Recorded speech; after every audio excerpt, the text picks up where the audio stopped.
Hola usuarios de todo el YouTube. Les habla de nuevo Darwin Matrix, a través del canal de Trodon Kid. En esta ocasión, vengo a compartirles una historia breve pero edificante. Hace muchos años vivía un rey que era comedido en todo excepto en una cosa. Se preocupaba mucho por su vestuario. Un día escuchó a dos charlatanes llamados Guido y Luigi Farabuto decir que podían fabricar la tela más suave y delicada que pudiera imaginar. Esta prenda, añadieron, además tenía la especial capacidad de ser invisible para cualquiera estúpido o incapaz para su cargo. Por supuesto, no había prenda alguna, sino que los pícaros hacían que como que trabajaban en la ropa, pero se quedaban ellos los ricos materiales que solicitaban para tal fin.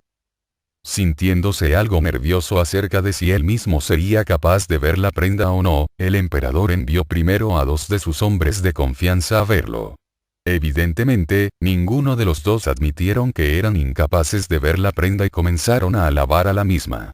Toda la ciudad había oído hablar del fabuloso traje y estaba deseando comprobar cuán estúpido era su vecino. Los estafadores hicieron como que le ayudaban a ponerse la inexistente prenda y el emperador salió con ella en un desfile sin admitir que era demasiado inepto o estúpido como para poder verla. Toda la gente del pueblo alabó enfáticamente el traje, temerosos de que sus vecinos se dieran cuenta de que no podían verlo, hasta que un niño dijo: «Pero si va desnudo». La gente empezó a cuchichear la frase hasta que toda la multitud gritó que el emperador iba desnudo. El emperador lo escuchó y supo que tenían razón, pero levantó la cabeza y terminó el desfile.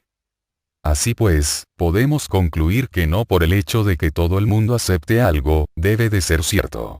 Pueden alzarse muchas opiniones de peso a favor de aquello, pero evidentemente, ello no implica que sea necesariamente cierto. Pues bien, eso mismo sucedía en mi época. Durante mucho tiempo, los biólogos, geólogos, naturalistas y demás científicos estuvieron influenciados por el relato bíblico de la creación según el Génesis. Eruditos de talla como George Cuvier, William Buckland y otros tantos, pese a sus brillantes trabajos, seguían apegados a demostrar que la historia natural era tal cual la describía el Génesis. Por ejemplo, Cuvier, pese a haber establecido una brillante clasificación de los fósiles hasta entonces descubiertos, estaba influenciado poderosamente por el fijismo y el catastrofismo.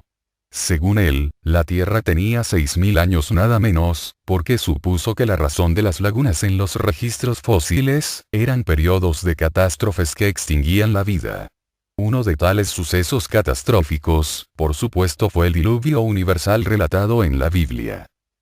Por su parte, William Buckland también sostuvo tal mito con sus observaciones geológicas, o mejor dicho sus interpretaciones de las configuraciones geológicas que había encontrado. Dado que su visión estaba condicionada con el creacionismo, el Dr. Buckland tendía a encontrar tales evidencias, y las colocaba como tales. Ese fue el gran problema de las ciencias naturales, que a mediados del siglo XIX, siempre buscaba sostener el relato de la creación, con la evidencia que fuera, pese a las muchas contradicciones que existían.